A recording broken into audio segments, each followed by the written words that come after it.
Hey, what's up, everybody? It's Jez77 what grinds my gears. This could be considered a grind to talk, but I just wanted to get this out. I know I didn't have the Monday show. I've been busy, and yeah, sorry to the guys at Ultra Preset Podcast last night. I had some family stuff come up, and unfortunately, I couldn't be on the show last night to talk my reactions with the frogs and the Merc. And the Ravenflow was in there. Man, I missed speaking to the Ravenflow. What's up, Game Night? How you doing? Hey, Impatient, how are you doing? Just let some grinders get in here. Yep, I'm on the road to 400, guys. The growth has been incredible over the last couple of weeks, and I want to thank you again for that. Um, and the reason why I wanted to do this show and kind of do the finale of this kind of series that I was doing with just these kind of just reactions and comparisons of how the reveals went for next generation. And I know we have one more to look forward to, which, tending the first party, which is the big question mark. I just wanted to I had a bunch of YouTube clips and things like that queued up because I was just browsing around, just seeing how the news has been settling over the weekend. It's up, Kaiser. How you doing? And just seeing how the news has been coming in and what the reactions been and how how people liking the design, specifically the reveal of the hardware itself. Yo, Glorious, how you doing? The Phil Ness. We're gonna see a lot of Phil Ness next month. And also too, to see a little bit of Microsoft's response. I wanted to just kind of go over that because this is the battle of the Titans, right? We're in a generation of next generations where we have new consoles coming out. Yo, what's up, Lincoln Clay? How you doing? Am I ignoring the Twitch? No, I'm not. I haven't streamed to Twitch though. I haven't played some games. And also too, I got to preload Last of Us too. I finally got I gotta get around to downloading that thing real quick because I know it's large, so I'll have to start downloading that to play it. But yeah, just to recap the event and just not really of all the games and stuff that's shown. I did that in the last show, and then the initial reactions and kind of the first show was about, just to recap what this series has been. The first show was more about the whole thing with the show and the content and my reaction with that show compared to Microsoft show, and I had the shows side by side, just kind of showing, the differences and how one was reacted to than the other and the content of those. The second show that I did was more about the generations. And the whole point where Sony is definitely speaking about generational leaps in their bringing their fans with them and the PlayStation group with them to the PlayStation 5, whereas Microsoft is sort of like stay where you are, we'll come to you, or don't upgrade right now, we'll wait for it. And of course we do the grinds. I go off on other things and stuff like that. What I wanted to focus on this one was a couple of things. I found some hardware reactions that I thought I would share with everybody. I thought it was pretty telling. Some comparison of the hardware reactions of the two of them. And if you don't remember, Xbox revealed its Series X at the Game Awards show. And yo, Sam Ash, how you doing? And at the Game Awards show, and just sort of reactions of that, and just to see the difference of how people responded to them, and then go into some quality that was some discussed today, and a little bit about smart delivery. Man, I don't want to hear about smart delivery, but we'll talk about smart delivery and what its implications are, and how's PlayStation doing it and stuff like that. And then the last thing would be kind of predictions and anticipation for this July event because some rumors came out today, which I don't believe them. It comes out every year. Microsoft has a show that there'll be mic drops and bangers and all this other stuff. And, I think there's a little bit to be, fool me for 3 years, please, and multiple events. Like, I think we kind of know the scope and what might be shown, and there might be some surprises, and I'm hoping for some because I have to play those games on my computer when they come out. Yeah, some people were impressed with the PlayStation event, and we're gonna get into that. So just gonna do some summary, and we're gonna go into some reactions and some interesting stuff. I got some new sound clips on the grinds board that you might be hearing, and maybe some predictions as to the reaction here as to maybe what this holiday, or who knows, maybe before the holiday, would be coming out. Hey, share, like out this video. We're trying to get to 400 grinders. I need 5 more subscriptions. And Let's go. The finale. Grinds After Dark. What grinds my gears? The finale. PlayStation 5 and versus Xbox Series X. Let's go.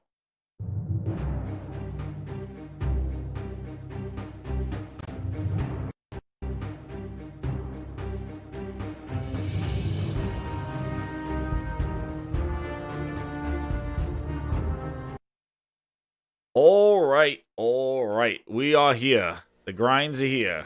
Grinders are piling in. Get that machine going. Oh, do a stretch, take a sip. And usually I can't be super loud at Grinds After Dark because the Grinds family be sleeping. I know you don't want to see the real Grinds come down, ripping out my microphone out of the wall. But there we go. So, but who knows? I get excited when this when this stuff happens. So anyway, we're gonna come to the. So when I went around and saw some of the discussion and stuff like that, it definitely my impression.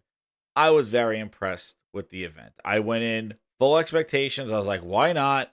Let's see it. And everybody was hyping it. I couldn't believe the amount of excitement leading up to it. And they shone. And it was impressive. And you could hear my reaction on this channel on Ultra Preset. I was like, woo! And I was the biggest thing that I think people took away, not only the games, but the fact that they revealed the console at the end and the way they revealed it. And the biggest thing about it is that I couldn't believe how slim and how aesthetically sharp that console looks. Now, there's a lot of photos going around saying how big and tall this thing is, and we're going to have to see.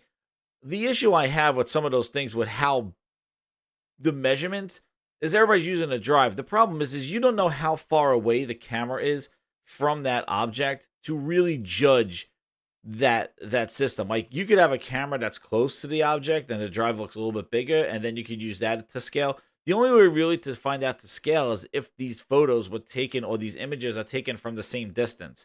And we don't know what the distance is. They're just screen caps or whatever the hell they are.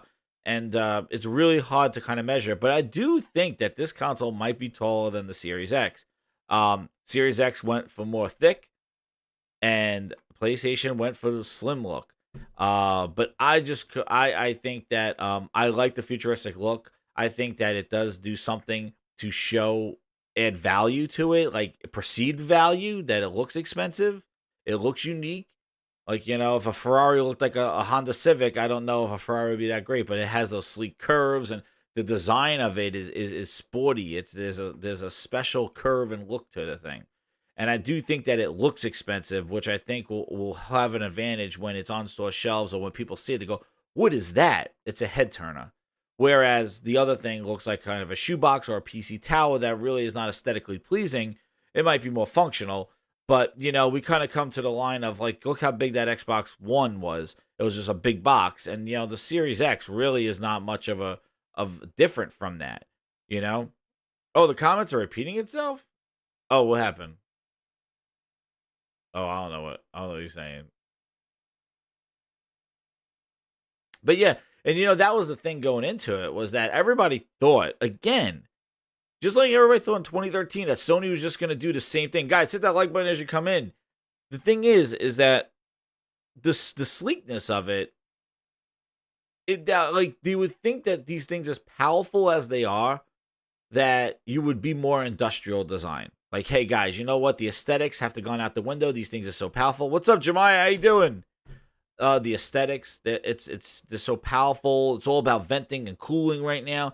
We really don't have the liberty of kind of creating an aesthetically pleasing or some sort of special design for a console. That's what I thought going in. Everybody was saying, like, the Xbox, these things are too big now. They're so powerful. They need to have all this venting. So the first reaction when I saw it was, whoa, how sleek that looks. That looks friggin' sleek. How could it, like, they put some design to it. It looks like it's from the future. I think it looks like a futuristic 360, actually. It has that kind of design of the 360, and it looks like, it looks hot. It looks sharp, man. It looks sharp. But, I was thinking, I've been seeing these reactions going around. I was like, don't take my word for it. Let's see what the mind share says. And this is what I always speak about, is the gamer mind share and these kind of head-turning things that it's like, hey, that gamers are interested in that, and see what the public perception is from the little world that we have on that we could see into. Let's just see, like, what the reactions are. And it's funny because I queued up some of them here, and I thought I'll show them here. So let me display my screen. Just kind of the mind share of the gamer, right? So here's that dramatic thing. These are a bunch of streamers waiting for this thing. Are those wires? Whoa! Whoa! What? This guy over here, he's like, Bro, excuse me.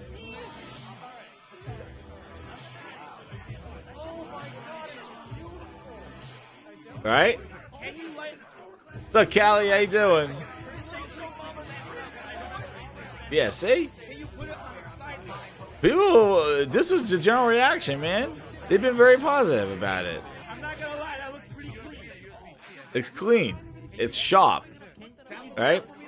They do some reactions to the video that I thought, like, kind of the fallout of these reveals. Like, that's kind of what I'm looking at today in this thing. Just like, did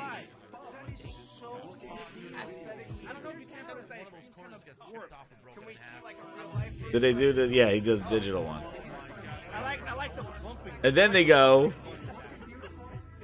for the digital one, which that was a surprise too, with the reaction with that. What's up, Raven Flo? How you doing, man? Sorry I missed talking to you yesterday. Another one. Wait, another one?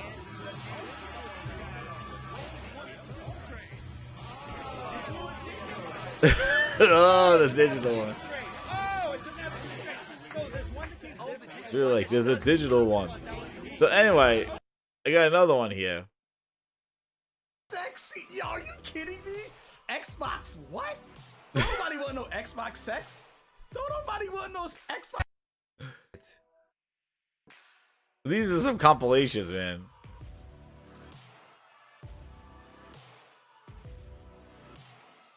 That looks very different. There's some people not like really rocking it with it and stuff, but again, the reaction was That very, looks sexy. I'm gonna say it. very surprising on it. Oh, Oh, man. thanks, Salty. I don't know what's going on. I'm just going over some of the reactions of what we've seen with, the PlayStation 5 reveal. Kind of the fallout now of these reveals. Now, he is wearing a PlayStation hat, so I don't know. This one. So, oh, YouTube is hiding me? Oh, man, YouTube's keeping me down. Oh, no. Phil Spencer must run YouTube. So, got that. Now, of course, I want to go and let's see the Series X one, right? So, this is when the Series X was revealed. Stealth reveal at the Game Awards.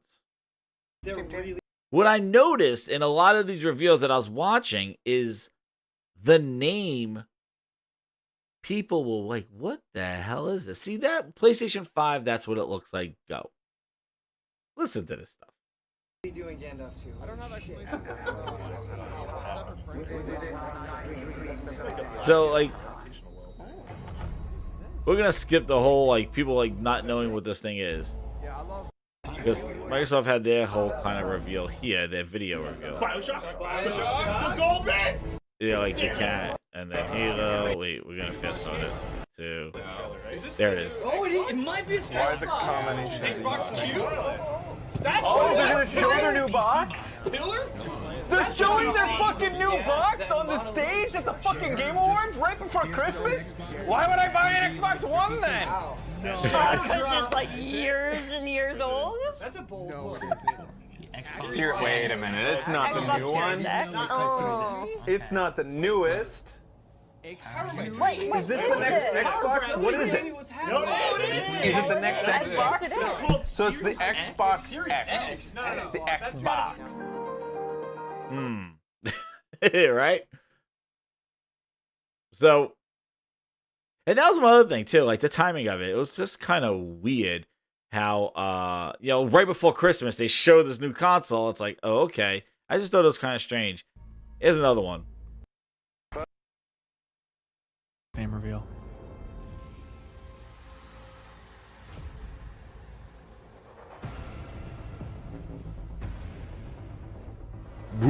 Fear mongering. Oh my god. Is that the console?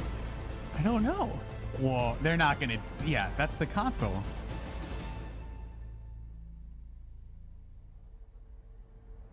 What is that? Huh? Is that a redesign? No, I think that's it, baby. I thought the Power messaging Dreams. I was just bought clear, right? Oh my god! Wow. Series X. So the XSX. It And now, that thing he's the is head of huge. Xbox. What a Wait, weird. okay, so Phil here, Spencer. do you Is think the there's another series name that is the other console that they? Yeah. you Look think at the this is streaming confusion one? because of the name of Series X. And everyone's like, oh, consumers will know. The name. And this is, I mean, I thought they were very clear with their messaging, right? Series X and SX. And if they're going to introduce a Series S Lockhart, it is going to be confusing as hell when you just got a PlayStation 4 and a PlayStation Pro, a PlayStation 5, and a PlayStation 5 without a disc. Done. Hero. My God, Brie, what's up? So, anyway, and I don't know if do I have my... No. Okay. So the other reaction I got actually lives on the grinds board, guys. And this one I thought was... It's going to live here because I'm going to use this clip. You ready for it? Are you ready for it, guys? Are you ready for this new clip? It has got to be the... I know, Callie. I know. And, you know, that was one of the biggest controversies there. Yo, shout out to 33 watching Grinds at Night. Yo, hit that like button. We're going to hear a brand new Grinds clip. Let me see if I can find it. Here it is. A new soundbite for all the grinders out there as we try to reach 400 subscribers. And here it comes. 3, 2, 1. What? It's a PC. Wait. Yeah. Xbox Series X. Wait, that's not a name.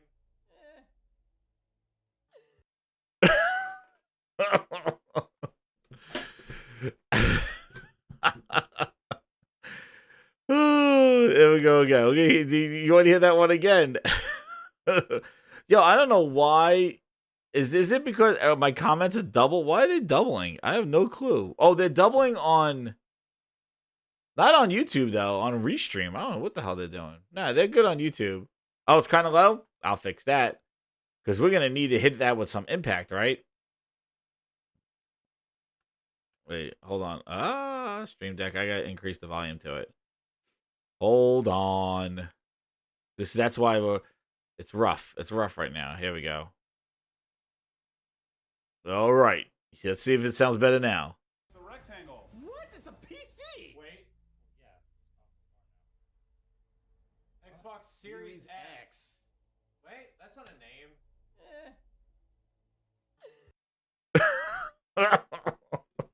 Yep, that was another reaction.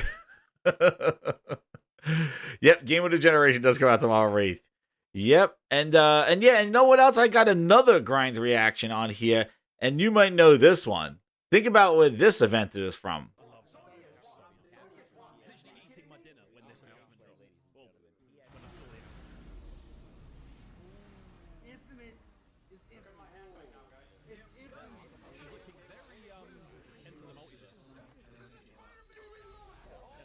I hear Yuri.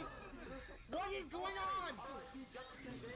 No, excuse me? Oh! What's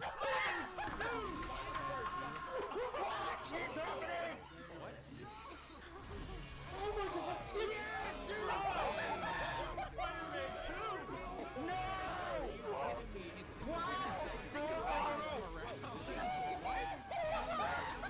Yep. So that was the Spider-Man reaction compilation video. I know I'm a little low on that one, but yeah. Oh my god, really, Samuel? I'm not watching anything. But Exactly, same Ash. That's how the Microsoft July show has to be, and that's the thing I'm gonna end on is like the July show, what I think it's gonna be. But the thing is like, so the reactions of just the hardware reveals and like the confusion as to the name of the Series X, and with the PlayStation 5, it just seems like everybody was saying that Microsoft is doing so much better with messaging. But obviously it is definitely a mouthful. It's confusing. The Series X, even speaking about it and trying to talk about backwards compatibility and cross compatibility. What's up, JCat? How you doing? It's definitely a tongue twister. And that nomenclature has been challenging for them, where Sony just goes 4, 5, 6, 7. And Sony had it all under one roof. And I said that's where I thought, and I said in my previous show, where the reveal, the fallout of that was doing it right before Christmas and kind of getting that out there. I thought that was, they would have to keep that hype going. And they tried. They got the teraflop narrative going. They kept doing it. But Sony had it all nice under one roof. And they showed the games. They showed the console. And now they're going to have Last of Us 2 come out, which is going to dominate. So we thought, after that reveal, and you see how excited the people are, what was Microsoft's retort? There were speculations that this week on Monday, Microsoft was going to announce their June event because, I talked about this on the last show. Xbox 2020 was supposed to be a monthly event. Basically, it's a rebranded Inside Xbox, just called Xbox 2020 because it's going to highlight things about their cloud or their new console or their Game Pass. So that's kind of the rebranding of Xbox 2020. However, June was never mentioned. In the announcement, they said about the May event, which was a, and basically, hey, what's up, Glorious Boy? How you doing? What's up, Rozzy? How you doing? Crimson Scrooge. As a courtesy of old PlayStation 5 memes, yeah. The thing is like, they really had some momentum, but by having under one roof, it made it definitely a little, like, it made it a very exciting event and delivered on it. Now, we thought Microsoft was going to announce this event for this Xbox 2020. However, maybe next Monday they'll do it because there's still another couple of weeks in June. They don't do that. Instead, they're still holding true to their July event. Now, there was rumors that the June event was moved to August or whatever like that. From the announcement, all we have is from their announcement, there's supposed to be monthly showcases, Xbox 2020 each month, except there was never one mentioned for June. And Greenberg said June will be different. And I think Monday is how we saw what June would be. It's just going to be a bunch of posts talking about features or a dev interview, something like that. It's just going to be posts. It's not going to be a show. It's not going to be a demonstration of a game. It seems to be these kind of like, and they did it a little bit before the PlayStation 5 reveal. Just throwing out an Xbox wire about clarifying a feature that they announced. Or a game that was talked about, like Dirt 5. You got the best fucking racing game in Forza Motorsport, and you guys are talking about Dirt 5? Like, come on. Because it's 120 frames. I think Forza is going to be 120 frames, 1080p or whatever the hell it is going to be. Like, of course, that engine is the only game that really delivered 4K 60 and 1080p 60 at launch of both of the consoles. The X and the Xbox One. But we're looking at it, and so instead of coming back with like Halo gameplay or something that would really like be something prepared for June, and this is where I was confused. You were readying for E3 in January. Why don't, you would think that their news would be timed to go live now. For a company that touted that E3 was the most important thing to them, to kind of not really have an event in the month that E3 was supposed to happen and Sony actually have their show in June, is kind of weird. And I do think July is a little late for Microsoft to really kind of do anything and have Sony run with this stuff. I thought they needed to snap back and come with something. So they did. On Monday, Microsoft lit up the world and with an Xbox Wire article. And the world was ablaze on Monday morning with this Inside Xbox article. It turned heads. It was a pre-mic drop. They talked about smart delivery. Play your old games on new hardware, and they will get new updates, and you get them for free.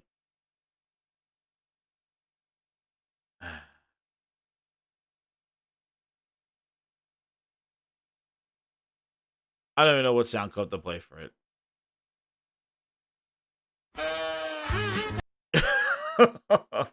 Guys, we've been through this before.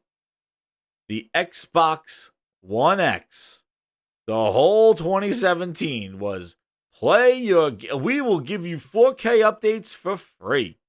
4K textures will be downloaded. The system will recognize it's on an Xbox One X, and it will download the 4K textures. All your games will be upgraded if the developer wants to upgrade them and patched to use the power. And now, with smart delivery, they just put a name at it. Oh, no problem, Ray. Yes, we would like to hear that trail. Yes, that Silent Hill going. Exactly. Oh, 4 people left to sub. Oh, my goodness. Guys, can we do this live? 400 subs? Oh, man. It'd be a big milestone, man. Because I was sitting at the 360 for a long time, and it's just amazing how, it's grown. I want to thank you. Especially all the live viewers, man. I used to live view a year ago like with 4 people, 2 people. The original grinders. The grinders have been building up, man. You're right, yeah. The 12, like the teraflops, the 6 teraflops. Like, playing your old games new, as I said, it's a perk. It's nice. But you cannot rest your laurels on that goddamn notion alone.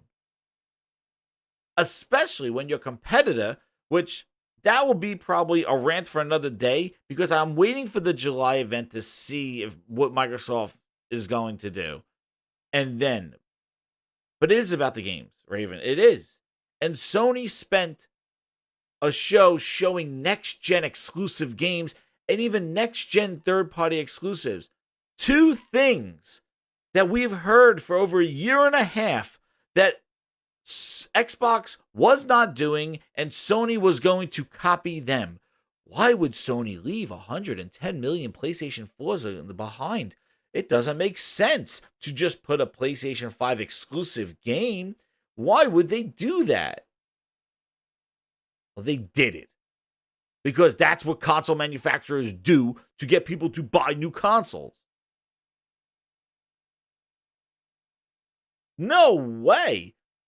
Games are too much money for third-party content. Nobody will buy a timed exclusive. Third-party exclusives now, it's too much money for them to just... Too much money lost for them just to put their games on a next-gen system with a small install base. Bethesda says hi, bitches. Come on. But the more people to play your game, the more money. Take that goddamn Phil Ness to the bank. 17 people are watching Bleeding Edge. It is on every device known to man under the Windows nomenclature. Nobody gives a shit. It's even $5 at Best Buy. Best Buy is calling that shit Best Buy fodder. That shit is basically fucking it. That shit is basically shelf space fodder to them. They're like, get this shit off our shelf so we can make room for the new games. That game's not selling. That's a blowout. When you're a retailer selling your $30 game for $5? Last thing I checked, it's not no fucking holiday. That is some blowout sale right there. All right? They're like, get that shit out of here. They would give it away for free, but they probably have to do a bunch of manager write-offs. They're like, get that out of here. $5 for a game that came out 2 months ago. Fun with friends. That's the effect of Game Pass? I don't know. But guess what, guys? Guess what? God damn it, that game has smart delivery. Oh my God. Does it? I don't know. I'm waiting for that announcement. I can't wait to play that game on my brand new $500 goddamn system. Because you know what? 17 people are watching it right now on Twitch. That means it's huge interest. That means a lot of people, tons of people are playing this game. The people that were touting this game when it first came out and going, fun with friends! Fun with friends! Yeah, nobody's playing that bullshit now. That thing died faster in 3 weeks because it's horse shit. Nobody plays this horse shit. And I'll take the same thing. I played Grounded. People are going to hype it up. It's fun. It's like Minecraft. It's like those survival games. It's fun. Ooh, this has potential. Your game already blowing balls out there going, oh, Grounded is pretty cool. All right. I'll give you one for the thing's a demo. It's in preview. By the time they put content in that game, right now it's a 30-minute demo. There's no story in it. It's basically they drop you in and they'll say survive. Eat up some water droplets, kill some ants, build a house out of grass. It's one of those kind of games. Yeah. That game, not bad. But we've seen too much of this bullshit from Microsoft. This is what they've been giving us. Micro bullshit. That's why. Who cares if your games have smart delivery? If nobody's playing them now, Best Buy's giving them away for $5. I'd buy that for $1. Then why do you care if that comes with you? Who's playing Crackdown 3? Who's playing State of Decay 2? There cannot be these huge followings of these games that it really is going to hold that much weight that these games are going to get upgraded or optimized with the tramp stamp on the Series X. That's my point. It's like smart delivery is nice to have, at least for the first 6 months, but people want to play new games. And we have already seen with EA, they're not participating in smart delivery because it's an optional thing. The ones that are participating in smart delivery are the ones that Microsoft has deals with. Similar to Shadow of War, right? Remember Shadow of War took advantage of the Xbox X because they had it in Game Pass or whatever like that. It looks so much better on the X than on the PlayStation 4 Pro. They withheld the textures or some bullshit like that. And Cyberpunk, who has the deal with Microsoft, who says, yeah, we're going to do an update. But you looked at it, they said that we're going to give you updates. Both of them are going to work on the PlayStation 4 and the Series X. And we will give the updates for smart delivery when they come out. Now, supposedly, are they going to give the updates just to Xbox and you're going to have to buy them on PlayStation? Yeah, I don't think so. And we already saw how this stuff could be sleazy. EA demonstrated that, where they didn't make Burnout Takeover or Burnout Paradise backwards compatible because they were coming out with the remaster. Basically, the thing is that you have, hey, shout out to 40 Grinders. Guys, like the video, share it out. Get some more here for the midnight hour. Burn the midnight hour. You look at these games and the smart delivery. And smart delivery, from my understanding, is a patch to make the game work better on the new hardware. They already introduced this for the PlayStation 5 as well, where they said that Bungie said that Destiny will be running at 4K 60 on both the new systems. Control said we will be supporting updates to the new systems. So, unless we see smart delivery be a free service on Microsoft, and on Sony they're charging you $15 or $20 for a patch to make your game optimized for the next generation. Oh, we upped the res and the frame rate's faster. Like, you'll get the natural benefits of the game. What's up, Buck? How you doing? You'll get the benefits of the game, but on running on the new hardware, of course, with the SSD. But you will the resolution or the frame rates or maybe graphical tricks and stuff like that, lighting and all that other stuff, that might be in a patch. Now, with smart delivery, you will get that in games that support smart delivery, which is, again, it's the developer's choice. However, on PlayStation, some are saying you're getting it, but PlayStation doesn't have a named program, per se, of this. And Microsoft just kind of named it, which they named a lot of things. Fast downloading. They named velocity architecture, all this horse shit. The thing is it's a nice thing. But that is no counter, or even something mentioned after that PlayStation 5 event.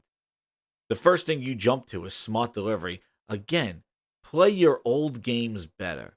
Stop it. Stop it. Stop it. Stop it. I'm done. I'm done with that narrative. Please. You've played it out with the 2017 Xbox. You need to show new, great games. Not new, grounded, not new, bleeding edge, not new Crackdown 3s, like new games. Like Gears Tactics was decent. I thought it was pretty cool, but that should not be a launch title like we're launching with Gears on the Series X. Like, don't. Yo, D, what's up? Don't. That's not it. We need to see new stuff. Sony showed new stuff, and they showed things to that demonstrate the power of the console. Xbox is already at a disadvantage because you have not committed to next generation. You may have committed the hardware, but you are treating the Xbox Series X like a mid-gen refresh with your Game Pass and no Series X exclusive games from your first-party studios, and talking about playing your games better, how all your games come with you, how all your games will get upgraded, how Game Pass comes with you, and it's all because of Game Pass. But the thing is that when you look at the games, nobody's playing them now. So what does it matter if this stuff comes with me? That's nice. But if I'm not playing it now, I'm not going to be playing it next year. I'm not going to be playing it this holiday. Okay? I'm not going to boot up my Series X and go, hey, check out Gears 5. And somebody be like, yo, they come out last year? Yeah, but look, there's shadows now in the corner. And look how sharp his metal is on his neck. So pulling out some goddamn Digital Foundry fucking magnifying glasses to show me the differences. But you get a PlayStation 5, you plug it in. First off, they go, what the fuck is that thing over there? I'm like, yeah, it's not a router. That's a PlayStation 5 from the fucking future and the Jetsons. Holy shit. Now watch this. Put them goddamn Ratchet and Clank. Put in Miles Morales Spider-Man. Holy shit, look at this. Did you see? People thought Spider-Man looked great on the PlayStation 4. Somebody did a thing. Let me show you this. Now, granted, they've slapped on his face, but it's not, don't look at the faces. Look at this. Yo, dude, I got Spider-Man 5 Miles Morales for PlayStation 5. Wait, can I play it up? Nope, you can't play it on the PlayStation 4 because it looks better on the PlayStation 5. It's built for it. Really? Let me see. Nobody wants to see. Boom. Look at this. Not even. Look what they did. All right.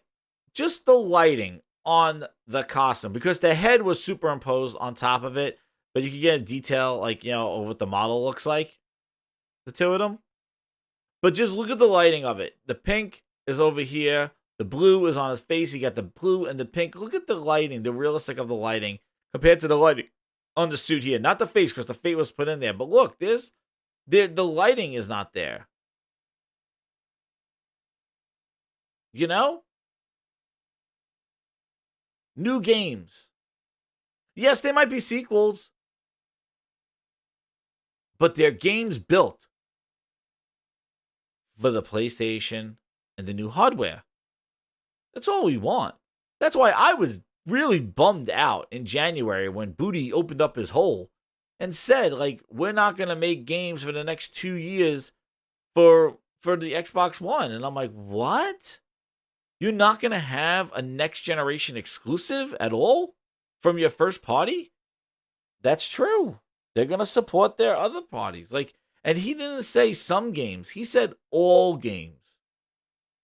You know, and that's just that's totally opposite of what Sony is saying. And you know, the thing is that Jim Ryan said it best. And I told you, he's going to live on the grinds board. And this is what Sony said at their conference. Enough from me. We're going to have the games do our talking. And that's going to get used a lot.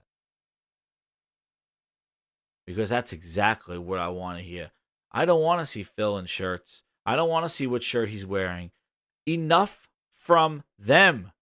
Let the games do the talking. You don't need 2080p Aaron Greenberg cameras and Xbox refrigerators. You don't need that. You don't need him waving his hand going, we're going to show you, we're going to show you, we're going to show you.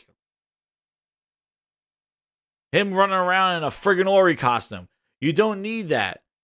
All they did, hit the play button, run the games. Enough from me. We're going to have the games do our talking. The rectangle. What? It's a PC. Wait. Yeah.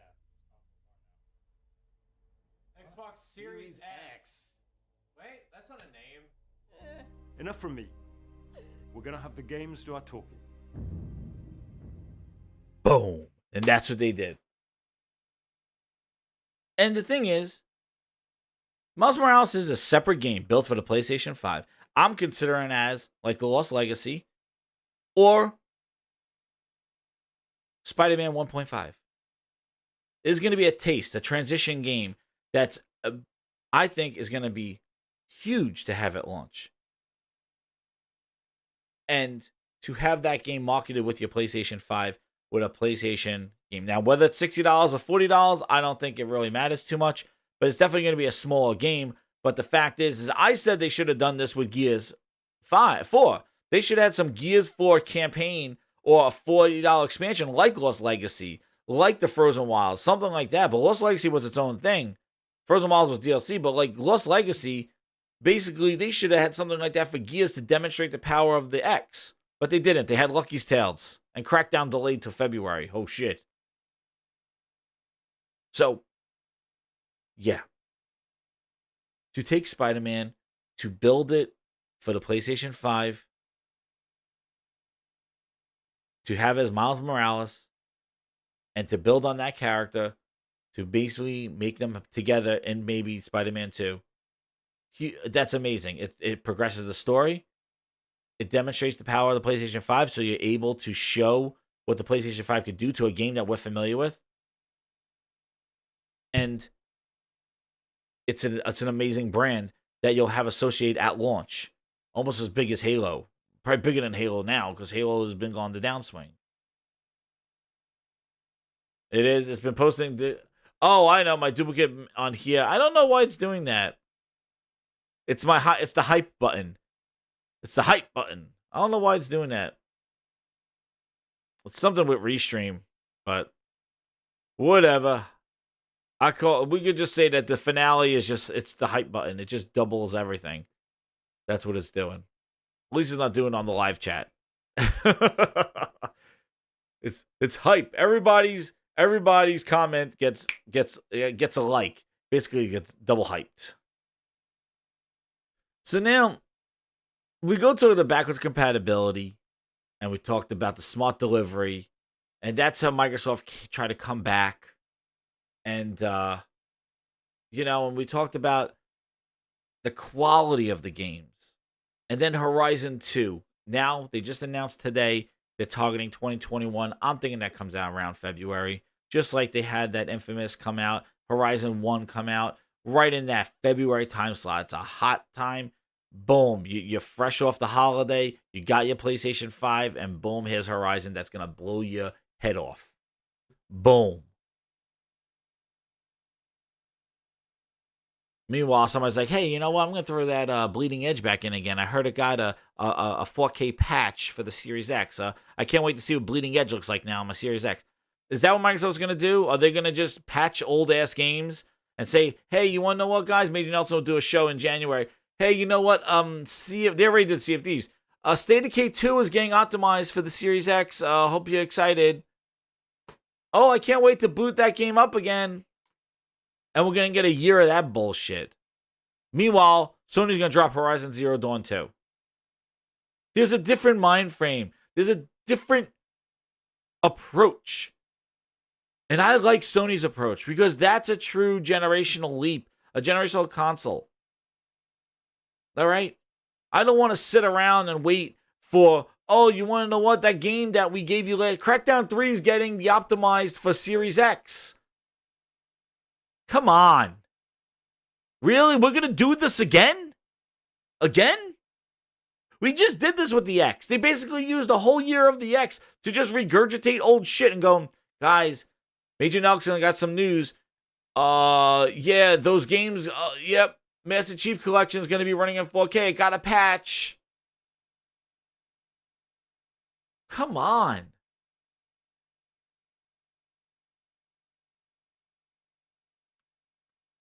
And you want to know what they did with patches? Patches. Wait.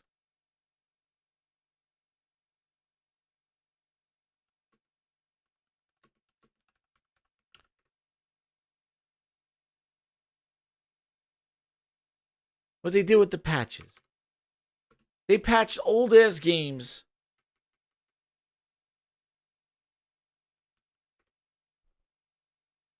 They patched old-ass games and treated it like a new launch.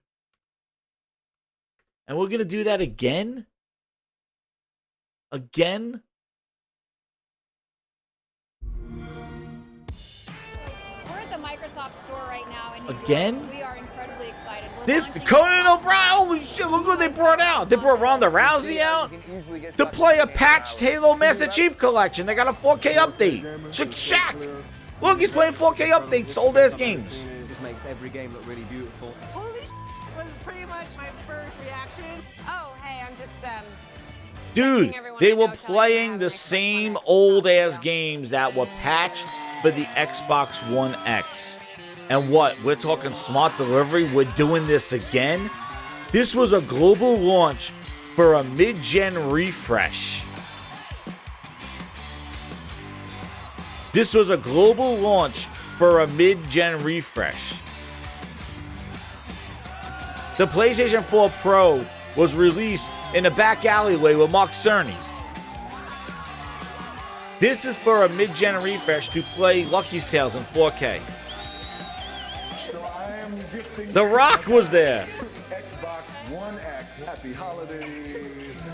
Thank you. So welcome. To play patches. New York was ridiculous. Suckers. 5 p.m. yesterday, so apparently that makes me first. First to what? To play Halo in 4K? What the? What is shit? For goddamn guitars to a mid-gen refresh You wanted launch. certain things from us. You wanted power. You wanted community. You wanted choice. And it's discontinued for people. A console. This is what I was trying to tell you. No compromises. No limitations. No compromise. This is what the fuck my thing went down. Rate. True 4K. This is what I was trying to say. Over 320 gigabytes per second. Talk out your nose. This was a mid-gen refresh. And people are like, oh, they're getting rid of the X because of Lockhart. Of memory Dude, this is what they did 3 years ago. Powerful console ever made.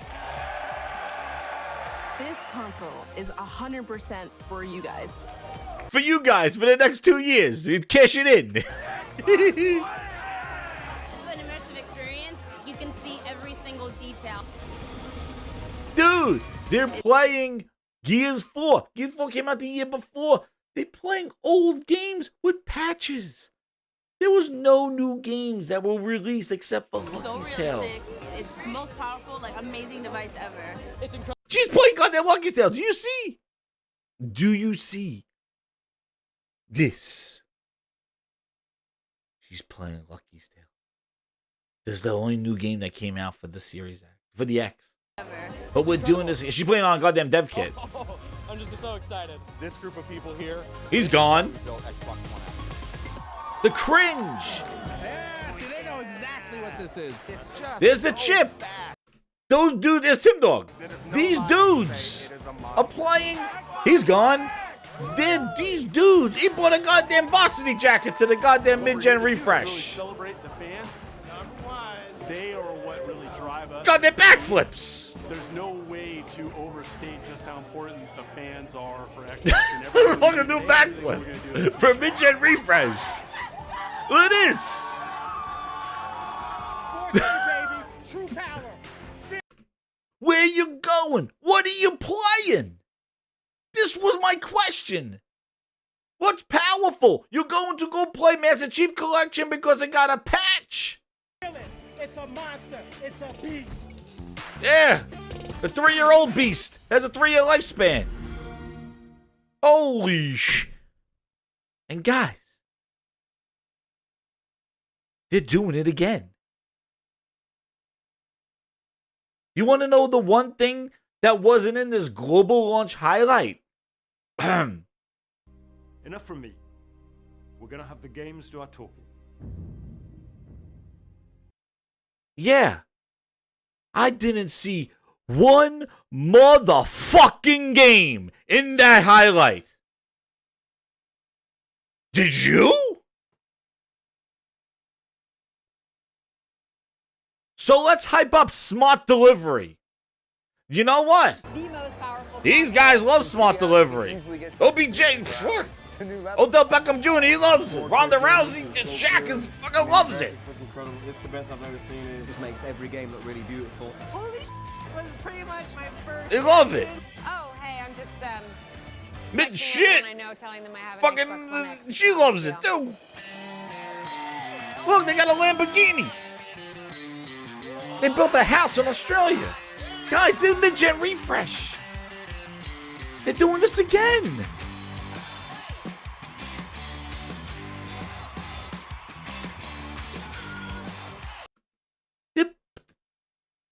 What are they playing?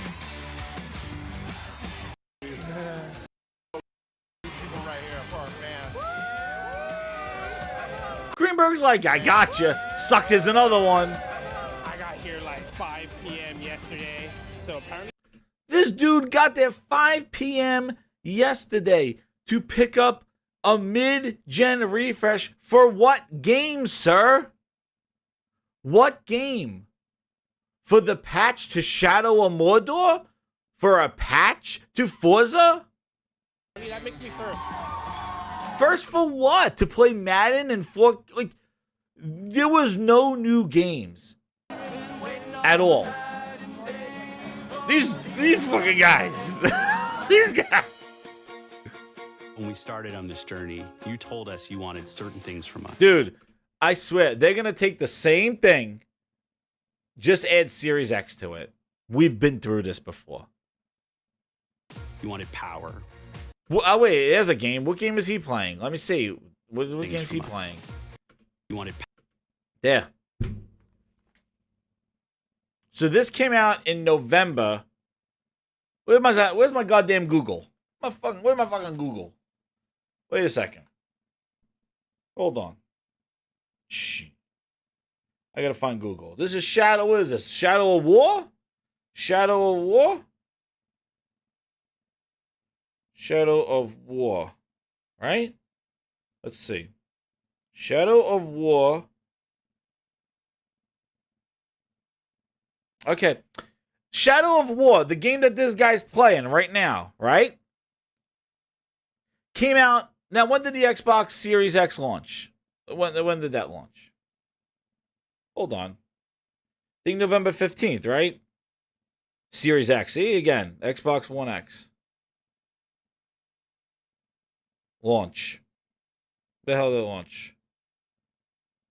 It was November 15th. The day that I was like, I'm not buying this shit again. Oh my God, these people. I don't want images. Shit. Anybody in the chat? When did it release?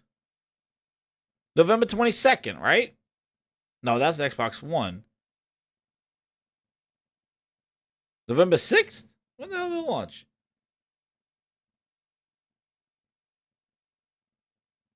November 22nd. So those guys are waiting out November 22nd, right? This dude is playing this game. Shadow of War came out on September 27th. Now, in video game years, how long is 2 months? October? How long is 2 full months in video game years? That's a long ass time. Shit. Just ask Bleeding Edge how long 2 months is in video gaming years. Goddamn game is $5 fucking. That's a Subway sandwich. Holy shit. I say get the Subway sandwich instead with that trash ass food. I mean, at least you feed yourself. Bleeding Edge make you thirsty. If I'm going to spend $5. September 27th. This dude's playing a 4K patch on November 22nd. We're doing this again, Smart Delivery. This is what we're doing, right?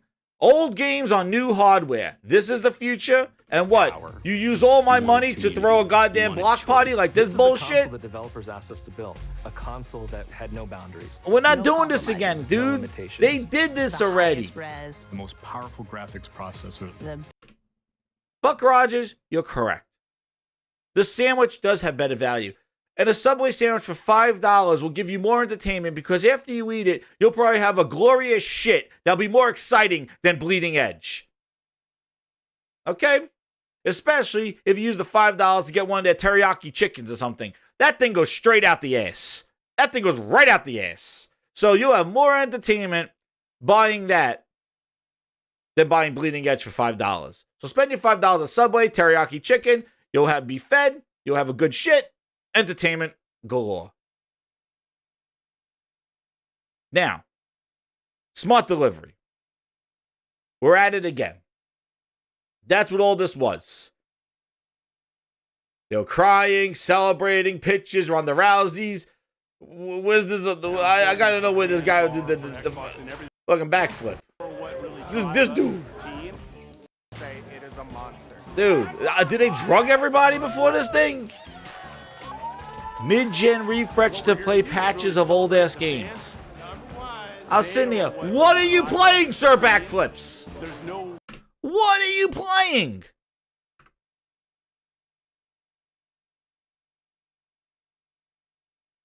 But you want to know what? Guys. Enough from me. We're going to have the games do our talking. And it all comes down to the games. Right? And let's wrap up Smart Delivery with 2 things. Now, one thing I do have to say, after all that hubbub, Sony does have to discuss about their backwards compatibility. They did say that their backwards compatibility is going to be, they're testing out the 4,000 games that will run better and stuff on the new hardware. Whether they get all the patches and all that other stuff, I don't know. Like they're going to upgrade God of War. Exactly, High Road. See, that's the thing. When everybody's like, oh, they're going to drop games, we're going to get into that thing. But there's a difference between games and games. Yeah, well, he's like, got the games that are talking. He's not talking about the Phil Spencer games. Even though there were some games in there that Phil Spencer can't wait. But Yeah, that's right, Pug. The game. Where did they go? Right? Well, they're gonna pay the money from the studios and put it back into the games. No, they're doing it so that Aaron Greenberg could wear a goddamn varsity jacket. 50 grinders watching at midnight. Holy shit! Hit that like button, guys. Hit that like button. We're gonna bring it home now with the last topic, which is gonna be a good one. You thought this one was a good topic. We're gonna go last topic. It is after the crap, you feel better. So the thing is that it's about the quality of the games. If the games are the quality, so Sony does have to clear, like, if God of War will get upgraded frame rates and stuff like that on the X. So, like, they do have to talk about that. I think they're still testing it. They're still waiting because Sony still has some more news to do. But Microsoft is definitely, since they show the console, they are going behind this whole, like, your games will work with you.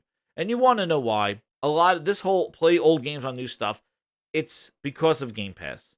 They have Game Pass subscribers. They want people to continue to subscribe to Game Pass because they cannot have uncertainty with you subscribe for Game Pass, but I don't know if these games are going to work when I go get my new Xbox. So that's why they're doing it. So Game Pass is the crutch. Game Pass is the probably reason why they got to make games not exclusive for the Series X for the next 2 years. This is the kind of bullshit that Game Pass has introduced into the Xbox world because it's about Xbox and eventually the cloud because nobody gives a fuck about the console. And everybody's like, oh, Microsoft's going to do this and going to do that to respond. You want to know what? They don't care. They had opportunities. They don't care. They want you on the Game Pass and they want you in the cloud. And if you got to buy a console to get on Game Pass to eventually get to the cloud, they'll get you that way. If you just want to be on your phone, like Phil Spencer says all the time, we're really focusing first on what it means to play these games on your phone. So we thought about how can we get as many people playing on a phone as possible. As Phil Spencer says, because that's another way they'll get you on xCloud and Game Pass. That's the future. It's sad. I wouldn't mind that being an option, right? But this definitely sounds much more than an option. This is a direction. Cloud Pass. Yeah, exactly, Linda. Cloud Pass.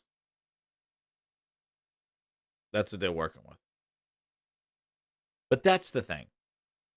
So Game Pass is the wheelchair of it is. It's compromising them. It compromises them. But they're compromising this for the service. And that's the mentality. That's the direction. And that's what Jim Ryan says. We are going from this generation to this generation. There's no difference. Like, there is a huge difference. We're taking you guys and bringing you over here. You know, that's why we're going to make the console look futuristic. That's why we're going to make the controller have more features. That's why we're going to have this whole line of products. That's why we're going to have exclusive games. Because we want you to say, PlayStation 4, thank you very much. PlayStation 5, here I come. And my PlayStation 4 games come with me. I could play now Horizon 2, and I could play some old games if I want to. But Microsoft is like, all your games will come with you. And that's about it. That's where they stop. Just like with backwards compatibility. Oh, backwards compatibility at 360. Because you're making new games? No, just wear backwards compatibility. What? And I always use the example. Backwards compatibility, Crimson Skies. Because you're making Crimson Skies 2? No. I was like, what? No. Just Crimson Skies on the Xbox without online. Okay. So it's just backwards compatibility just so I play old games. Yeah. So it's not I play the old games because you're making sequels to those games on the new hardware. It's just you're making just I'm going to play these old games that I played 5 years ago. Yeah. Don't you want to? It's your library. You want to buy them? I understand it's my library. But like, so what's the new stuff here on the new generation? What am I going to play on this? Here we'll use some Forza. And here's some passion projects. Okay. So that's where it stops. And that's the problem. That's where it stops. Sony's giving you that legacy. They're remaking games to work on the hardware. People say anti-consumer. Shame on them. Shame on them. Anti-consumer police. Here they come. Here they come. Get them, get them, get them, get them. Anti-consumer.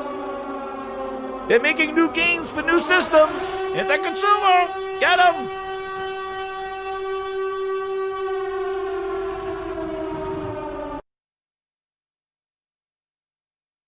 Oh man, the consumer police are out. Anti-consumer. How dare you make a new game for a new system that utilizes the power of the new system? Oh, but hold on. I'm gonna dance all over these 12 teraflops because power means everything. Woo! So wait a second. Power means everything.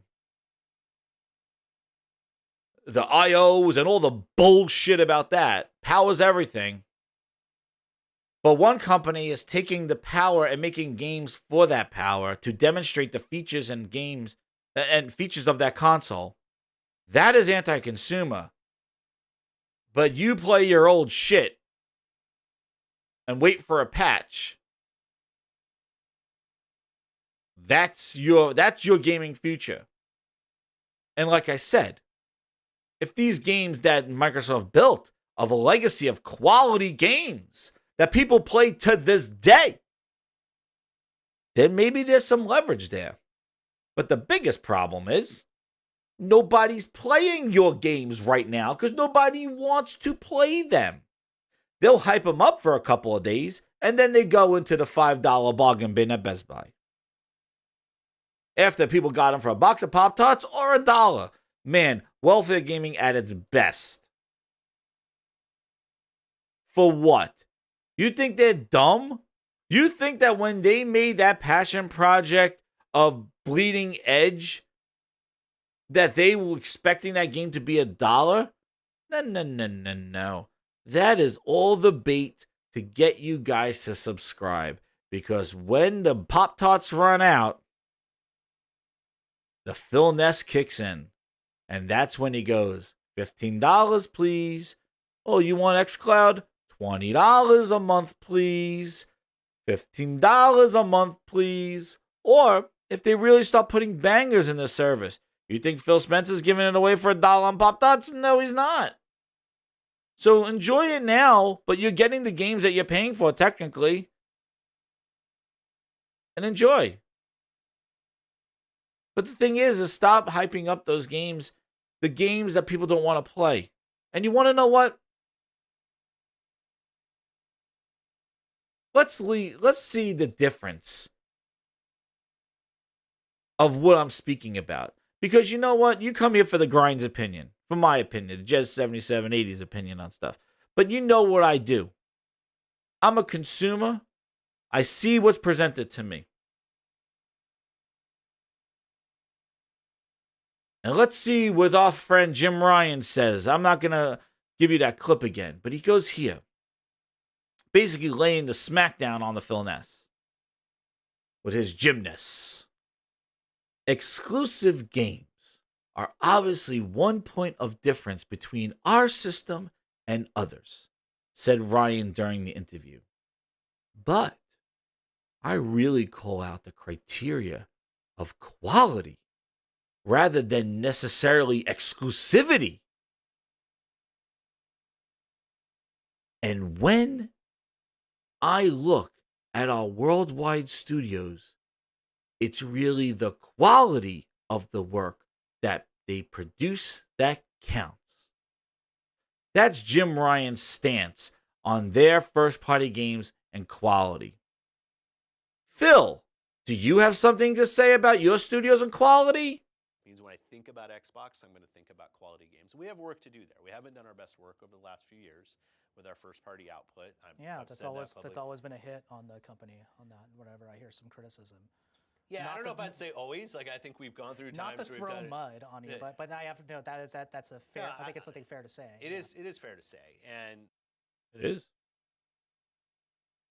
He agrees. It is fair to say. And what was that again? Means when I think about Xbox, I'm going to think about quality games. We have work to do there. We haven't done our best work over the last few years with our first party output. I've that's said always always been a hit on the company on that whatever. Last few years. Yeah, I don't know if I'd say always. Like I think we've gone through times not to where throw we've done mud on you, but I have to know that's a fair. I think it's something fair to say. It is fair to say, and It is fair to say their quality of their first party has been trash.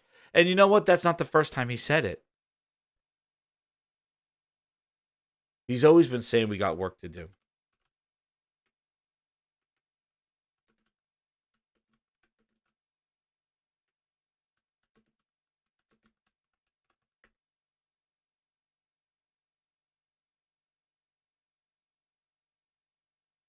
And that's the difference.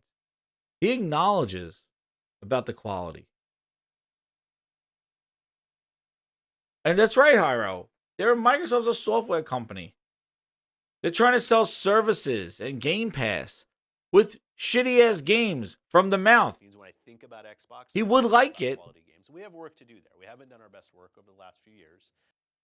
Dude, he said the last few years.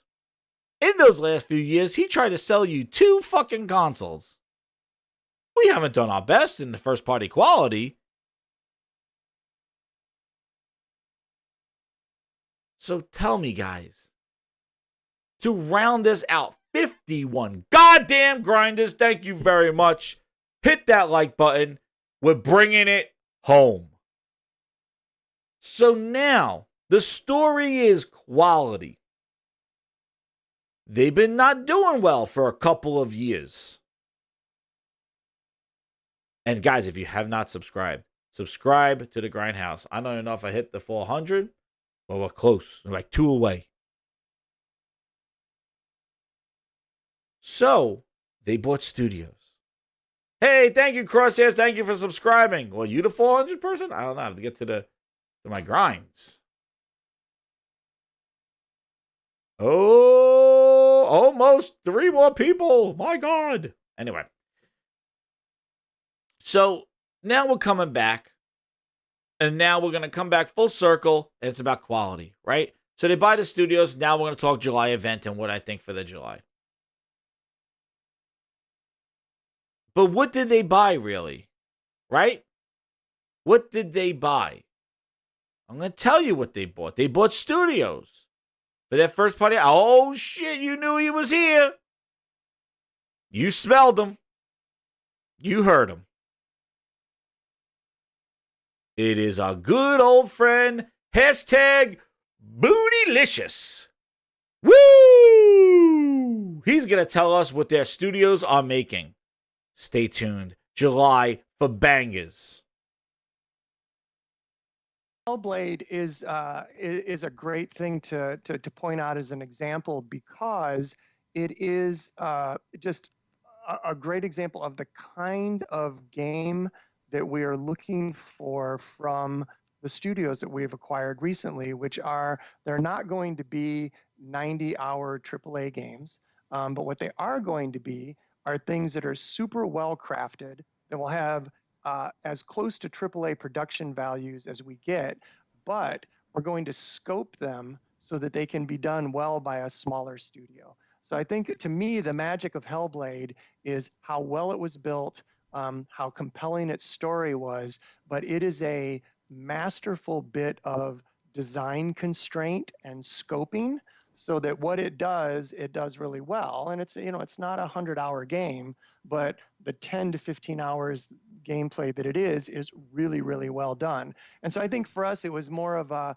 test case of, hey, if we were to acquire Ninja Theory and they were to just continue shipping games of the quality and scope of Hellblade, would we consider that a success? And the answer is yes. And I think that where that helps our strategy is when you think about something like Game Pass, where people are subscribing and they really want to know that there's, hey, what's next? I'm going to play this, what's coming up? Those kinds of games are great. And they're things that fit perfectly in between our bigger AAA releases. So I don't know that Hellblade was the pivot point. So Hellblade 2 sounds like it's going to fit in between the AAA releases. And what AAA releases is he talking about? Halo, Gears, and Forza. That's what he's talking about.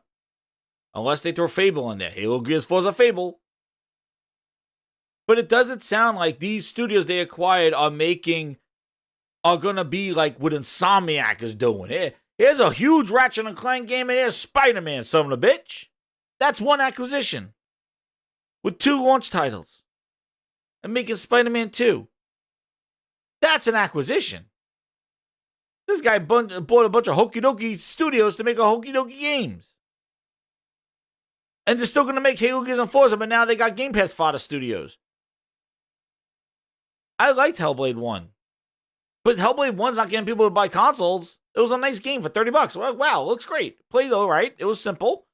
All right. Ninja Theory, they're known for, what are they known for now? Bleeding Edge, that's what they're known for.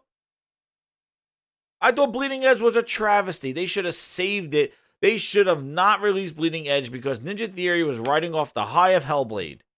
Make them the god, and they showed Hellblade 2. Ride that wave. Don't put Bleeding Edge there. Because I'm telling you, I'm sure that demoralizes a studio a little bit to get this trash game. You think a studio's happy that they worked their ass off on a passion project and their passion now is $5 at Best Buy?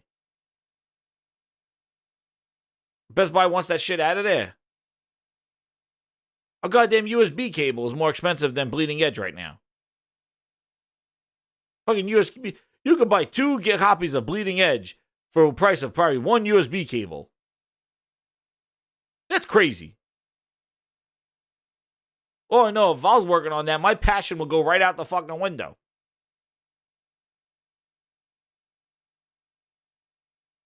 I liked Hellblade. I thought it was great. I'm excited for Hellblade 2. But Bootylicious said that, we'll be happy if they just make the same game. I'm like, oh, shit. You're telling me they're just going to make another 10-hour game? Eee. I thought a bigger scope game with a bigger budget, trillions of dollars. We will see. But now that I'm all hyped up for July's event, because Booty basically gave me a sneak peek as to what they're making, July is going to be huge. Huge. So now we come to the July, right? Now, as we stated before in the other show, Microsoft already said what July is going to be. They're going to talk about Double Fine's new game, what's new from Obsidian. I hope it's not Grounded. I don't think it is. And Halo. Probably going to show Forza. Maybe they'd show Fable. But do they show Perfect Dark if Perfect Dark is that? And if Perfect Dark's a big game? But let's live in a world where July event comes and it is huge amount of games. And games that go, like games that make, like, oh my God, they're better than Sony's games. Oh my God, Sony showed shit compared to what Microsoft showed in July. Microsoft finally shows amazing games, right? What would the repercussions be of that? Their first-party games are lights out incredible, right? Now, do you go buy a Series X? Those games are coming to your platform of the X or the Xbox One original. Do you even buy an Xbox? Those games are coming on PC. Day and date. Now comes a question. Do you even buy the game? I'm signed up for Game Pass. I just get this game. I don't even have to buy it. Unfortunately, the world runs on NPD and sales. Microsoft's trying to shift the focus on it. But there's a lot of issues going on with the fact is that these games don't show up on NPD. Ori didn't. Bleeding Edge didn't. Like, these games don't show up because they're not selling, because they're in part of a subscription.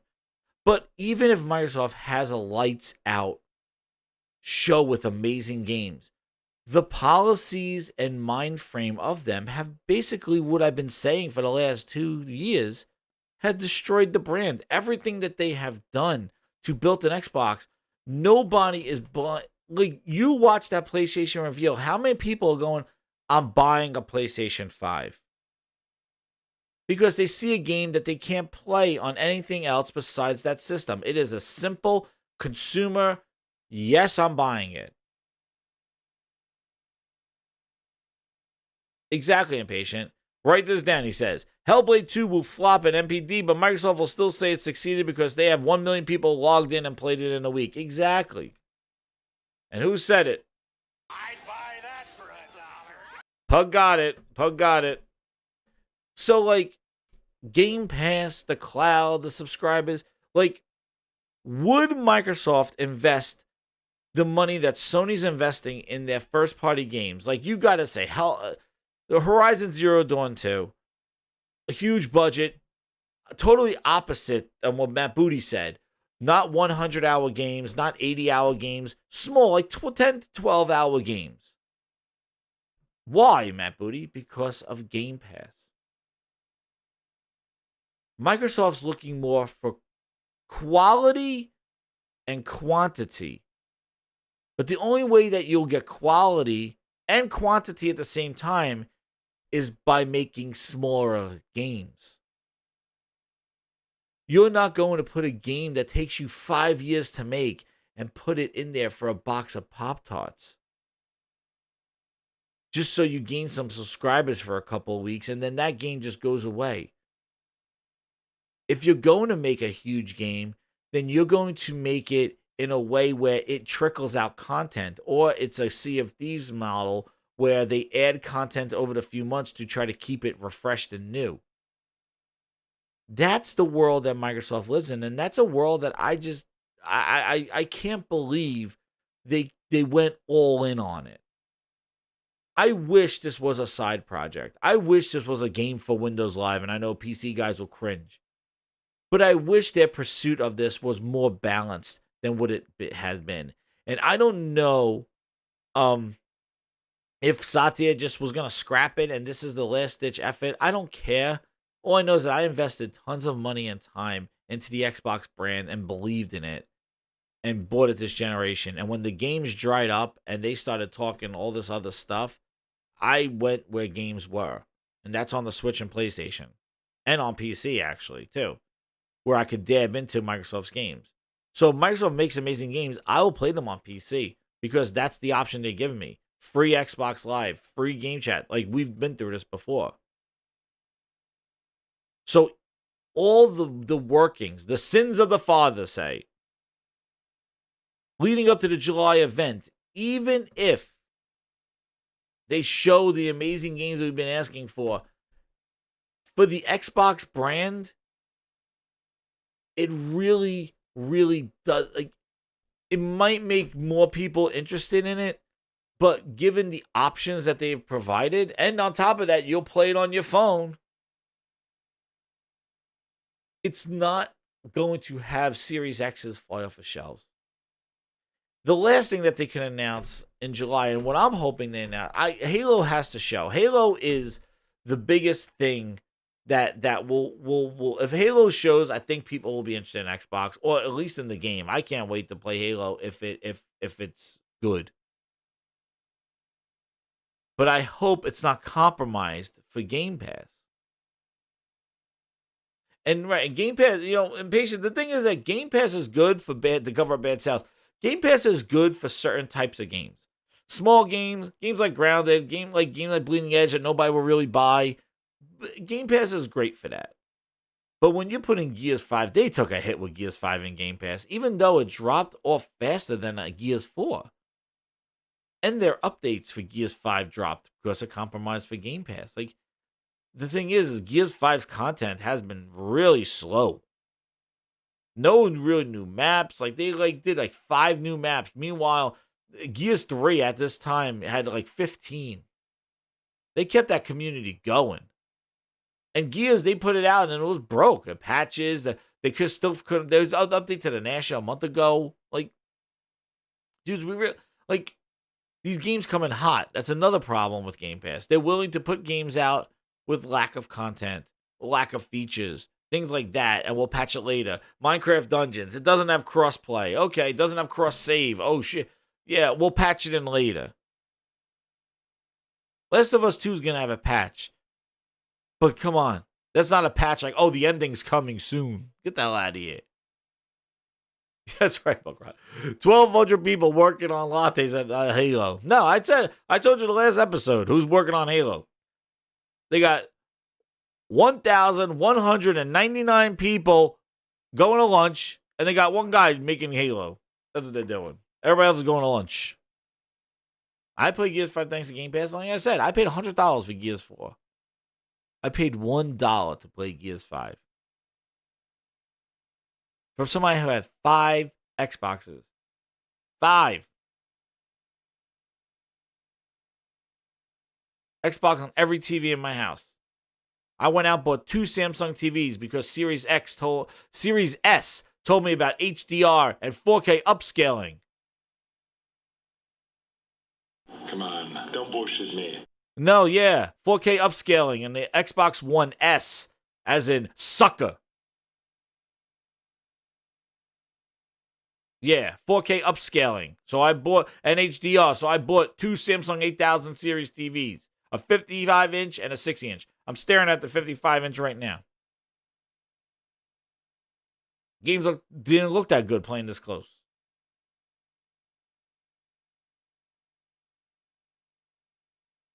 And now, and they know this, Impatient, they know they're giving these games away for cheap. They're subsidizing the games to get you on the service. That's what they're doing.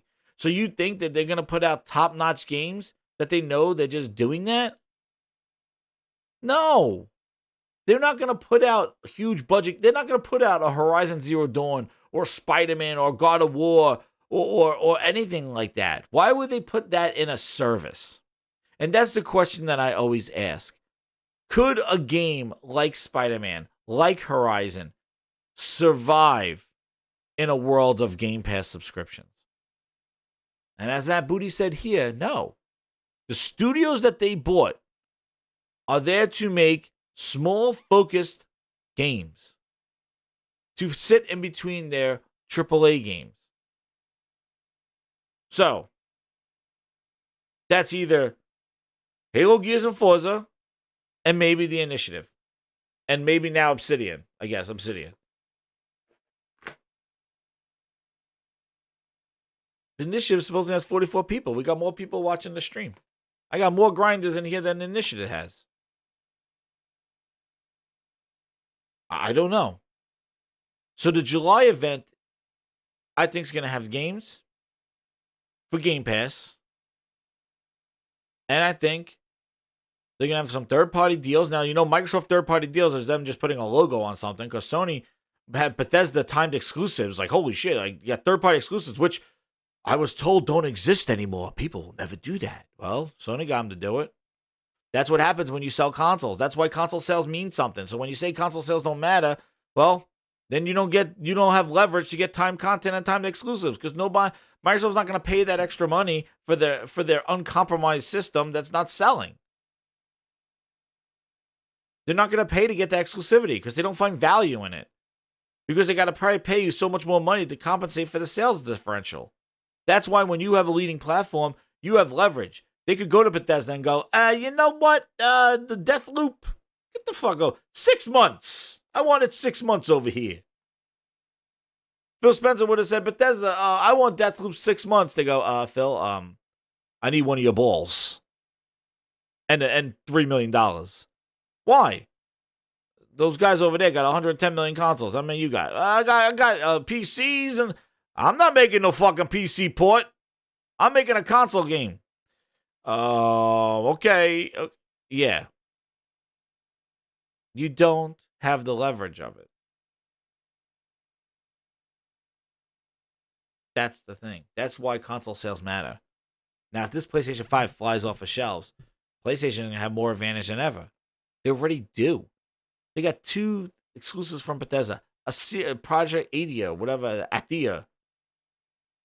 Exclusive from it, putting on the PlayStation first. We're playing Final Fantasy VII Remake right now. Xbox still doesn't know if it's coming. Neo 2. Sony got the console exclusives.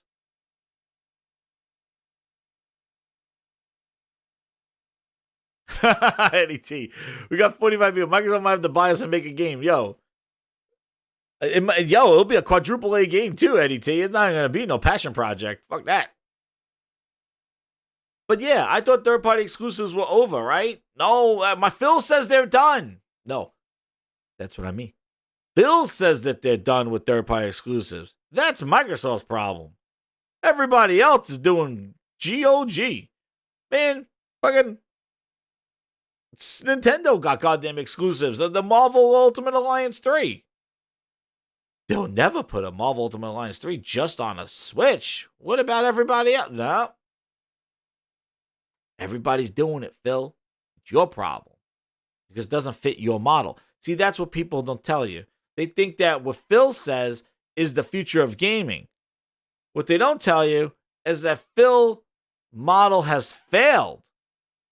Xbox has failed this generation, and this is Phil's last-ditch effort to try to save whatever he can salvage. It's a salvage plan. It's not no goddamn future of gaming. Just like what they're trying to sell it. It's like, oh, everybody's going to do it. Look at Stadia. Nobody gives a shit about streaming. Nobody doesn't give a fuck about xCloud. People saw great games and they want to play them. Enough from me. We're going to have the games do our talking. So now we come to the final prediction. This Lockhart son of a bitch. What are the prices going to be? What's going to happen? I think PlayStation 5 is either going to come in at, with the disc, $449 and $399 without the disc. Or $500 and $449. I was thinking about the second one. The thing is that we all know in consumerism why they use the 99 nomenclature, right? It's because the leading digit makes you think that it's a cheaper brand. So if you have something at $499, having it also at $459 or $449 really doesn't have the same impact as having something at $449 and $399. Because then you could say starting at $399. That has much more visual impact, thinking like, oh, wow, that thing's in the $300 range. That's why we see sales as a $99, right? It's never like, just make it $5. No, it's $4.99 because it makes you think it's cheaper than what it is. It's really $400, but it's going to be $3.99, and it gets you like, oh, $3.99. $3.99 is more appealing. But if you have something at $4.99 and $4.49, you got the leading digit as a 4. Now, I think it's going to be a $50 difference with them, unless they do something else, like there's a terabyte, like more memory in the one with the hard drive, and maybe it's the same price. But my thing is that, and I think the Series X is probably going to come in around $500. And I think the Lockhart's going to come in probably at $300. Yeah, that $200, $250. Dude, if they come out with a Lockhart at $200 and $250, how the hell can they say that they're still going to support the Xbox One X, the Xbox One S, the Xbox Sad Edition, the Xbox Hybrid, I don't know, OG Xbox? They basically bottom out. So I think it's going to sit as Lockhart at $300, Sony's discless PlayStation 5 at $400, maybe $450 to undercut the Series X, and the Series X at $500, and the PlayStation 5 with the disc at $449. They typically don't launch consoles at $49s, like they usually do them at $399, like at $500 and $400. But I do think that a $449 might be like cheaper than the X and stuff like that. I don't think $250 for the Lockhart. No way. Where would it go from there? You're launching at $200 and $250. Where the hell does that go from there? They're at the $300 price range. They maybe make the S $200. Yo, what's up, Hamana? But the thing is that I think price means a lot. And maybe price would mean for somebody who just cares about a third-party game. But I do think that having the Spider-Man at launch is really going to make the PlayStation a much more appealing console. Plus the games they have coming and the showcase of their games. that I do think that the PlayStation has tons of momentum going in there. That the PlayStation could seriously be $500, and I think people will buy the PlayStation. I think both of them are going to sell at first, like they always do, because the hardcore run out and go get them. But I do think the trickle effect, like in the January and February, you're going to start seeing the differential of people gravitating more to a PlayStation over an Xbox. Because there really is no need for the Xbox. Because their games are available on all these devices, there's no drive to just sell that product. But the PlayStation has created that drive. They have done what I've asked them to do. They made next generation exclusives that give you a reason to go buy the hardware. When I want to go buy a PlayStation and I'm going to pop in a game that demonstrates the power of the PlayStation, Gran Turismo 7. It's going to use all the features of the PlayStation. It's built for the system. I don't want to play a game that's been compromised because it has to serve Game Pass and the generations, or it's a smaller game because of Game Pass. Now, the rumor didn't come from Rand. The rumor came from that guy on, and there was some sort of post or something like that where they said the lock cost can be half the price of this. The thing is, and my reason why is I say this. If you look at the recent history, Sony has been the most price conscious at all. The PlayStation 4 Pro was $400. The PlayStation 4 was $400. Microsoft had a chance with the X to acknowledge the $500 mistake that they launched with in 2013. And Phil Spencer, after he stumbled and stuttered in 2013 with the $499 price point and the in the crowd, he came out on stage in 2016, 2017, I think it was, and announced another $499 console with the Xbox One X. Didn't learn. And if you remember, just like now, there were rumors prior to that Microsoft was going to release the Xbox One X at $399. And if you recall, Jeff Keighley, right before the show, said that the Xbox One X would be $499. And he got destroyed on Twitter from fans going like, what the? Why would you ruin it? You're lying. Why would you say that it's $399? It's $499. Why are you lying? You're a liar, Keighley. Why would you spoil this? You're a PlayStation fanboy. Why would you do this? And he got destroyed before that E3. And Microsoft came out and announced $499 for the Xbox One X. Sony knows about that $400 price point. That's why I do think they will try to hit that with the digital console. Or the digital console has more hard drive in it. That's more expensive. I don't think so. I think that's why I think it would be a $449 for a disc Sony PlayStation 5 and $399 for a discless PlayStation 5. And I think that the Xbox One X will be $500 and the Lockhart will be $300 or $499 versus this. So I do think that Microsoft with the Lockhart gets them with $100 off on the low end, and then Sony gets them at the high end for $50 low. Yeah, and Quanvo and I agree. Yeah, Impatient says, I think the digital version is their attempt to stick to that $399 price point. That's what I think. Yeah, I think that's where it is, because I can't see, like, I don't think like I said, a $499 and a $449 will have the same impact as a $449 and a $399, because then you could say PlayStation 5 starting at $399. That's huge. That's huge. And Microsoft, see, that's where the problem is with Microsoft. Like, even though the Lockhart and the Series X are in the same family of Scarlett, you really can't. You could just say Xbox starting at $299 or something like that. But the problem is that the X, supposedly the X and the Series, the Series X and the Series S or the Lockhart are huge power differentials. they're different consoles technically. They're like different consoles, generation of like they're not in the same realm. Like the PlayStation 5 disc and discless and the Series X, they're up in the upper echelon. So my thing is that this is my prediction for the holiday season. And I'm going to leave you guys with this. The grind is, you guys, I know everybody's going to bed now. It's winding down, but I'm going to give you guys something special.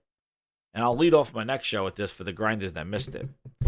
But hey, hit that like button. Oh, hit the microphone. Hit that like button, guys. Hit that subscribe button if you have not. We'll be almost in Last of Us 2 territory tomorrow.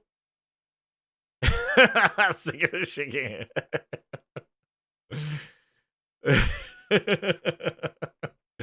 You like my USB cable is more expensive than bleeding edge joke. Oh man, Buck Rogers says his latte's kicking in. Well, Buck Rogers, you're gonna like this analogy right now. Okay.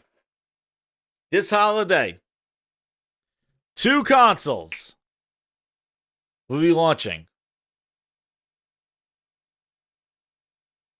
This will be the scenario. And you can tell me which one's which. But here we go. Who wants to buy Turbo? Yes, I'm trying to find a Turbo Man doll. Me too, me too. Do you have any more in the back? What? I see that. What did I say? These guys are looking for a Turbo Man? A Turbo Man doll, yes.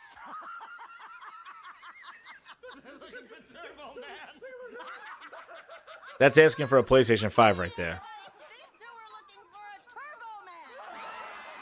Turbo Man. Now what's so funny? Where have you guys been? Turbo Man's only the hottest selling Christmas toy ever. You know what? We got plenty of Turbo Man's faithful saber-tooth tiger booster.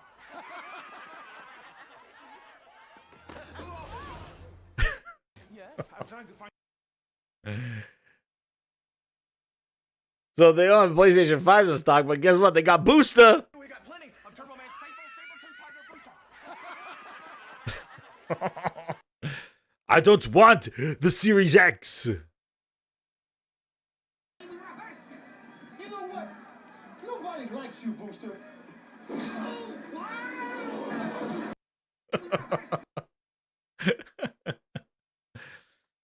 Yeah. So that's my prediction about the holiday. But I think both of them will sell out. Like, jokes aside, I think both of them will sell out. But I do think that the Series X, well, one of them will be a booster. The booster. I do want Turbo Man, not the booster. You know what? Nobody likes you, Booster. Yo, man, if they don't bring the games in July, it's seriously gonna be the goddamn booster. Nobody likes you, booster. So that's what I'm gonna say. That's my prediction for the holiday season, man. You're gonna get in there, you're gonna get laughed at asking for a PlayStation 5. And they're gonna be like, yeah, we got plenty of boosts. Did you see all those boosters that you logged up? Like that? I thought that was like the line to buy a PlayStation 5. It's like, yeah, you could buy one of those boosters around there. But man, nobody wants a booster. So that July event better be something, man. That July event better be something. But you know what? Being hyped for 2 to 3 years and multiple events. Not just E3, but XOs, Gamescoms, all these opportunities that Xbox had to show something. And now we wait for a little old Xbox 2020 in July to redeem the 4 years or 3 years of Phil Spencer quality control. Like right now, like one little Xbox 2020 is going to address Xbox. I'm going to think about quality games. We have work to do there. We haven't done our best work over the last few years with our first party output. That's always been a hit on the company on that. Whenever I hear some criticism. Yeah, Fortune magazine said they hear criticism. The quality is not there. Quality. And Jim Ryan showed you quality in that PlayStation 5 event. And Sony's not done. And that's the thing. I could see them drop more Ghost of Tsushima gameplay. Hell, I could see them drop Days Gone. Not Days Gone. Horizon Zero Dawn 2 gameplay right after Microsoft's event. Like, they will do that stuff. They have smacked them down. And the last thing I want to say, I know this is a long one, and I promise I say these are short, but you want to know what? You guys hang in there and like and conversate. I just have such a good time just talking to you guys and seeing your reactions and stuff. But the thing is that this July event, they have to show this, and people were expecting Sony to be overconfident. Sony to come out, trip their feet over. Because guess what, guys? It's a new regime, I was told. Those dudes were not there anymore. Andrew House, friends and like all those guys, Andrew House, Sean Layden, all those guys are gone. This is the Jim Ryan regime. This is different. They didn't launch the PlayStation 4. They don't know. And all this leading up to Sony's reveal of the PlayStation 5, people were saying that Sony was under a different regime. That's why they're nervous. They're not showing the PlayStation because they don't know what to do. The 12 teraflops has them shook. Well, guess what, guys? I'm sad to tell you, but the PlayStation 5 event was dominating. Sony did not flutter. Sony did not trip over themselves. Sony did not have an Xbox 2013 moment. Sony came out confident than ever, and Sony came out with games and a clear message and a clear, really sharp design. They went bold. They didn't miss a beat. And that's a problem because people were thinking that Sony would, just because it happens every generation, right? The generation leader is the one who trips over themselves or says something stupid in the beginning of the launch and the other one comes back. Well, people hoped for that. But Sony has done now with that show has put more pressure on Microsoft's weak point. That's right, people. Sony said, fuck your couch. I gotta get some more Dave Chappelle clips on this thing because I love Dave Chappelle, the clips. I gotta get more of those on here. But that's the thing. Sony came out and said they laid down the hammer. They didn't flutter. They didn't have a bad showing. They got people hyped for their console. They did, again, what they did back in 2013. And people were expecting that Sony would drop or make a mistake or come out and say stupid stuff or not be clear or not show the console or show some stupid games. Their games are not ready. All these hopes and dreams that people had for Sony to fail so that Microsoft could come in and take the advantage. And instead, the opposite happened yet again. Microsoft failed to show next generation gameplay. They got criticized. Sony came in with the Unreal 5 demo, gameplay of current gen games that look incredible, that people probably would want to play next generation. So smart delivery in that case matters when you're playing games like Last of Us and Last of Us, God of War, Spider-Man, and the Ghost of Tsushima. Those are games that you probably look incredible now, but maybe you look even better on next generation. The games that nobody's playing now on Xbox, I don't think people really care to bring it with them. Who cares? A smart delivery. Who cares? But the point is that Sony came in and showed gameplay. They showed next-gen gameplay. They showed next-gen exclusive games. Microsoft showed a bunch of games with the tramp stamp on it of current-gen games that worked and optimized on the Series X. And I think we're going to see more of that in July. I think there are going to be more games that are just going to be current-gen games or games cross-gen games, and they're going to say they're optimized on the Series X. And I just don't know how effective that is. But they put pressure on Microsoft's weak point. If Microsoft was shaking at the knees, Sony kicked their knees in. Because now, all the bullshit, and also, too, the other thing that doesn't work in Microsoft's favor, they don't have the Phil Ness dog and pony show. They don't have the smoke the stage opening up and having wrestlers at the bottom playing Gears 5. They don't have Keanu Reeves jumping out saying you're breathtaking. They don't have the smoke and mirrors they could use to kind of sway the hype and say, yeah, it was a fun show, but the games didn't really matter. But Keanu Reeves was there and he was exciting. They don't have that now. All they got is Aaron Greenberg, 400p cameras, a bunch of talking heads, and a bunch of trailers.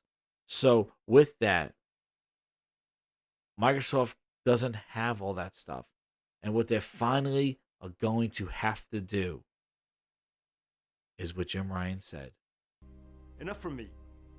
We're going to have the games do our talking. One of the things I really love about being here is the families that are here. And we see parents with the family. Yeah. The games are going to have to show. Until then, guys, I want to thank you for the finale of PlayStation 5 reveal and Xbox Series X reveal.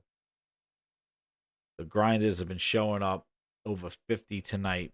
Guys, thank you so much for the support.